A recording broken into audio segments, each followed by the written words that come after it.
चलिए आपको जादू दिखाते हैं। जादू अपने आप में एक बड़ा मूर्खता प्रश्न भी है, लेकिन ये दरअसल एक ट्रिक है, एक गणित है। लेकिन जब हम पॉलिटिकल गणित की बातचीत करते हैं तो ऐसा जादूगर हमारे पास सामने आया है। नाम है लालजी वर्मा, समाजवादी पार्टी के सांसद हैं, अंबेडकर नगर से।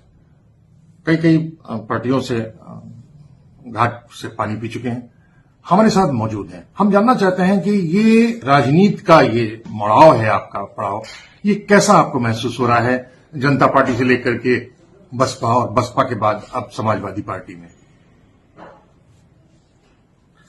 हमारा मुख्य उद्देश्य है समाज सेवा है, और जब भी जिस भी पद पर मैं रहा, लोगों के बीच में जुड़ा रहा, यही हमारी पूंजी है, और लोगों के बीच में रहकर उनकी सेवा करना ही हमारा धर्म है। आपको वोटों के जादूगर के तौर पर पहचाना जाता है।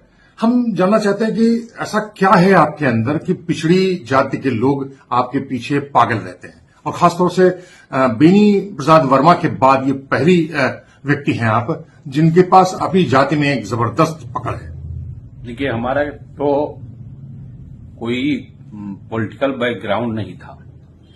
मैंने MSc करने के बाद इलाहाबाद से 1980 में लोकदल में चौधरी चरण सिंह के नेतृत्व में उस समय बागपत आंदोलन चल रहा था, हमने उसमें उतरने का काम किया। उसके पहले छात्र जीवन में भी मैं कुलभास्कर आश्रम महाविद्यालय के महासचिव था, और आने के बाद हमने अपना मुख्य उद्देश्य समाज सेवा को बनाया, और उसी समाज सेवा के कारण जो हमारी समाज में इज्जत है या सम्मान है या हमें अवसर मिला, उसी समाज सेवा के कारण मिला। बाकी और कोई ऐसा कारण नहीं है जिसके कारण ये अवसर मिला। लेकिन उसके साथ एक बड़ा प्रश्न है, जब आप बहुजन समाज पार्टी में जब आप स्वास्थ्य मंत्री थे, आपने बड़े पदों पर अपने लोगों को खपाया। सामान्य तौर पर चर्चा ही कहेगा आपके क्षेत्र में और पूरे उत्तर प्रदेश में भी। तो ये कैसे हो पाता है? देखिए, जब भी मुझे अवसर मिला, मैंने समाज में जो कमजोर वर्ग थे, जो पिछड़े वर्ग के लोग थे या सामान्य वर्ग थे, जिस स्तर का सेवा करने का अवसर मिला, मैंने पूरी तरह से उसको निभाने का काम किया। लेकिन वो मैं विशेष रूप से, चाहे वो अनुसूचित जात हो, अनुसूचित जनजात हो, या पिछड़ी जात हो, या सामान्य वर्ग हो, किसी से भेदभाव नहीं है। लेकिन पिछड़ों का जो हक है, उसके लिए मैं हमेशा चैतन्य रहा और उसके लिए काम किया कि उनको उनका हक मिले। और यही हमारी एक तरह से पूंजी है। हमने 1980 से जब काम करना शुरू किया, 1986 में हमें उत्तर प्रदेश में विधान परिषद में जाने का अवसर मिला। 1991 में हमने विधान परिषद की सदस्यता से इस्तीफा देकर 1991 का चुनाव लड़ा जनता दल से, और चुनाव जीतने का काम किया। उस समय से लेकर आज तक 3 बार मंत्री बनने का भी अवसर मिला, और उस मंत्री काल में भी मैं जनता के बीच में रहा। मैंने कोई लखनऊ में बैठकर या कहीं बाहर जाकर मैंने आराम करने का काम नहीं किया। आप ये स्वयं भी शायद आश्चर्यचकित हों कि 44 साल के राजनीतिक जीवन में मैं किसी भी बाहरी देश में नहीं गया। ज्यादातर समय मैंने अपने क्षेत्र में, अपने जिले में लोगों के बीच में रहकर बिताने का काम किया है, और वही हमारी ताकत है। लेकिन आपकी पहचान पिछड़ी जाति के नेता के तौर पे, अब पिछड़ी जात में मैं पैदा हुआ तो इसको तो हम इनकार नहीं कर सकते। हाँ। और जब किसान परिवार में पैदा हुआ, जी, और मैंने अपने हाथ से हल भी चलाया, जी, तो अब पिछड़ी जात में होने के कारण स्वाभाविक रूप से है कि वो लोग ज्यादा संपर्क में रहते हैं, और जो ज्यादा संपर्क में रहता है उसकी सेवा भी ज्यादा की जाती है। बिल्कुल सही। लेकिन आपने एग्रीकल्चर पे MSc किया, लेकिन फसल काट रहे हैं आप राजनीति में। नहीं, हमने दोनों किसान के रूप में भी काटा है। अच्छा। हमने और राजनीति में लोगों की सेवा करने, क्योंकि शुरू से हमारे मन में एक धारणा थी। जी जी। मैं आपको इस बात को बताने में संकोच नहीं है कि जब मैं टांडा में आया अपनी पढ़ाई पूरी करने के बाद हमारे जिले के एक बहुत बड़े नेता थे श्री रामचंद्र आजाद जी, एमएलसी भी थे। उनके घर बैठा था तो मैंने वहां उनसे इच्छा जाहिर की कि मैं भी अब समाज सेवा करना चाहता हूं राजनीति में रहकर। एक वहां शिक्षाविद थे, कई विद्यालय चलाते थे, श्री मिश्री लालारी जी, जिनका महिलाओं की शिक्षा में बड़ा योगदान था। तो उन्होंने कहा, भाई बेटा ये बहुत कठिनाई पूर्ण जीवन है इसका, मेरी राय मानो, इतना फर्स्ट डिवीजन पास हो, आप सरकारी नौकरी या इस तरफ से यूनिवर्सिटी वगैरह कहीं जाकर। हमने कहा हमारा उद्देश्य समाज सेवा है, और जब समाज सेवा उद्देश्य है तो उसमें कष्ट उठाना पड़ता है। तो इस उद्देश्य से मैंने राजनीति में कदम रखा और इसीलिए मुझे कभी कोई दिक्कत महसूस नहीं। सामान्य तौर यही जाता है कि पिछड़ी जाति के सबसे बड़े नेता रहे बेनी प्रसाद वर्मा और दूसरे नंबर पे आप हैं। हम जानना चाहते हैं कि जैसे बेनी प्रसाद ने एक जिस समाजवादी पार्टी को स्थापित किया, उसके बाद उसको विरोधों के चलते उनको छोड़ दिया, लेकिन वापस वहीं पे गए। आप जहां पर अंतर्विरोध हुआ वहां दूसरी पार्टियों को आपने अपना लिया और फिर उसको दोबारा पिछले वाले को छोड़ा नहीं, जैसे जनता पार्टी को दिया, फिर बसपा को दिया, फिर बसपा के आप समाजवादी पार्टी को। देखिए, मैंने हमेशा वफादारी के साथ पार्टी में रहा और मैंने छोड़ा नहीं। आप ये समझिए कि मैं 25 साल बहुजन समाज पार्टी में रह के काम किया। मुझे निकाला गया। कुछ लोगों ने जिला पंचायत के चुनाव में ये आरोप लगा दिया कि हमने पार्टी के पक्ष में काम नहीं किया, जबकि मैं उस समय एसजीपीजीआई में कोरोना की बीमारी के कारण 14 दिन अस्पताल में रहा। उसके बाद भी जब इस आरोप में मुझे निकाला गया तो चूंकि हम लोग लोकदल और चौधरी चरण सिंह और माननीय श्री नेताजी के साथ काम किए थे लगातार 10-11 साल तक, 1980 से लेकर 1991 तक, तो हमने, चूंकि हम लोगों का जो राजनीति का शुरुआत थी वो जिस धरातल से थी उसी तरफ फिर हम लौट के गए। हमने भाजपा की तरफ जाने का काम नहीं किया, और अगर निकाला न गया होता तो मैं वफादारी के साथ वहीं पड़ा रहा। सामान्य तौर पर ये कहा जाता है कि राजनीति में परिवारवाद बहुत चलता है, आपके यहाँ भी शुरू हो रहा है? देखिए, परिवारवाद को डिफाइन जो किया जाता है वो गलत ढंग से कहा जाता है।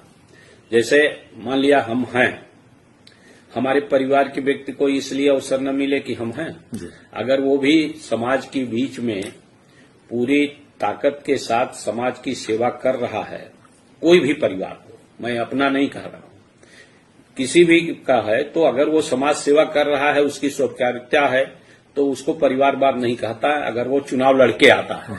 भाई, पर यहाँ सवाल उठ लोगों का कहना है कि वर्चस्व आपका होता जा रहा है बहुत जबरदस्त परिवार के तौर पर, और उसके बाद ऐसा अकाट्य हो जाएगा, फिर कोई दूसरा पैर नहीं, ऐसा कुछ भी नहीं है। अच्छा। अगर चुनाव लड़के कोई आता है तो इसको परिवारवाद नहीं कहना चाहिए।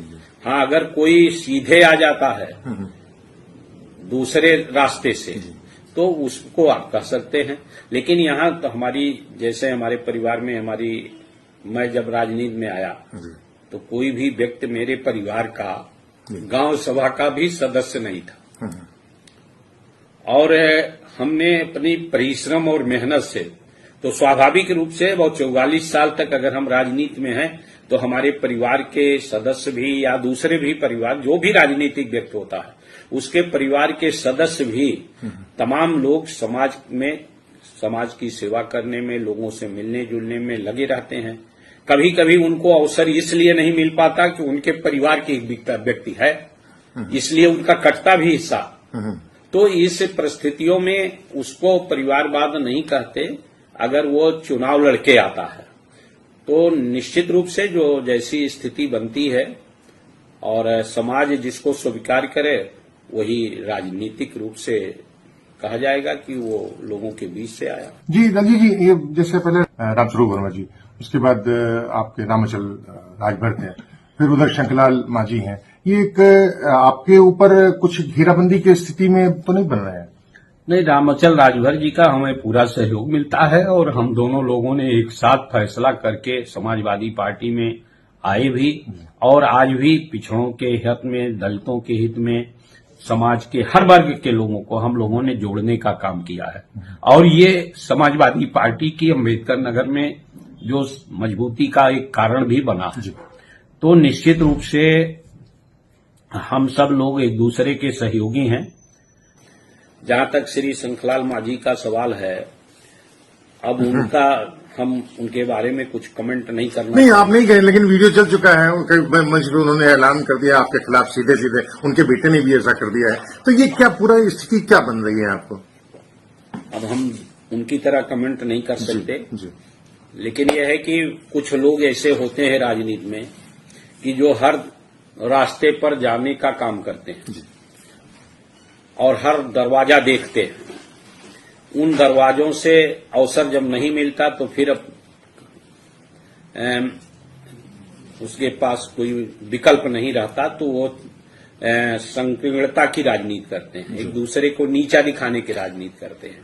मैंने कभी किसी को नीचा दिखाने की राजनीति नहीं की। जहां भी रहा मैं ईमानदारी से रहा।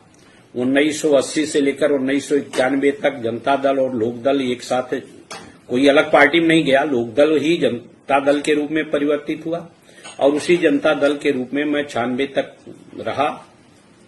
96 के बाद मैं 25 साल तक लगातार बीएसपी में रहा। मैंने कभी किसी को न तो काटा, न किसी को अपमानित किया और न किसी के साथ मैंने विश्वासघात किया। तो मेरी जो राजनीति है वो विश्वास पर टिकी हुई है। लेकिन रणनीति अपनी तरफ है और रणनीति बताती है कि आपके पैर पे लंगड़ी मारी जा रही है। जो लंगड़ी मारने वाले होते हैं वो स्वयं गिर जाते हैं। वो हमें गिरा नहीं पाए। बहुत अवसर आए, कभी किसी ने गिराने में सफलता अर्जित नहीं की लंगड़ी मारकर। जी, ये चुनाव आपका उपचुनाव जो होने वाले हो रहा है आपके क्षेत्र में, वो सामान्य तौर पे माना जा रहा है कि वो आपके ही परिवार का ही लोग होगा। वो कौन हो सकता है? बेटी भी हो सकती है? नहीं, आप नहीं कहें, लेकिन वीडियो चल चुका है, मंच पे उन्होंने ऐलान कर दिया आपके खिलाफ सीधे सीधे, उनके बेटे ने भी ऐसा कर दिया है। तो ये क्या पूरा स्थिति क्या बन रही है आपको? अब हम उनकी तरह कमेंट नहीं कर सकते जी। लेकिन यह है कि कुछ लोग ऐसे होते हैं राजनीति में कि जो हर रास्ते पर जाने का काम करते हैं जी। और हर दरवाजा देखते हैं। उन दरवाजों से अवसर जब नहीं मिलता तो फिर उसके पास कोई विकल्प नहीं रहता, तो वो संकीर्णता की राजनीति करते हैं, एक दूसरे को नीचा दिखाने की राजनीति करते हैं। मैंने कभी किसी को नीचा दिखाने की राजनीति नहीं की। जहां भी रहा मैं ईमानदारी से रहा। 1980 से लेकर 1991 तक जनता दल और लोकदल एक साथ, कोई अलग पार्टी में नहीं गया, लोकदल ही जनता दल के रूप में परिवर्तित हुआ और उसी जनता दल के रूप में मैं 96 तक रहा। 96 के बाद मैं 25 साल तक लगातार बीएसपी में रहा। मैंने कभी किसी को न तो काटा, न किसी को अपमानित किया और न किसी के साथ मैंने विश्वासघात किया। तो मेरी जो राजनीति है वो विश्वास पर टिकी हुई है। लेकिन रणनीति अपनी तरफ है और रणनीति बताती है कि आपके पैर पे लंगड़ी मारी जा रही है। जो लंगड़ी मारने वाले होते हैं वो स्वयं गिर जाते हैं। वो हमें गिरा नहीं पाए। बहुत अवसर आए, कभी किसी ने गिराने में सफलता अर्जित नहीं की लंगड़ी मारकर। जी, ये चुनाव आपका उपचुनाव जो होने वाले हो रहा है आपके क्षेत्र में, वो सामान्य तौर पे माना जा रहा है कि वो आपके ही परिवार का ही लोग होगा। वो कौन हो सकता है? बेटी भी हो सकती है, पत्नी भी हो सकती है। देखिए, अब ये तो माननीय राष्ट्रीय अध्यक्ष जी तय करेंगे। नहीं, वो तो आज तय कर चुके हैं कि आप ही तय करेंगे।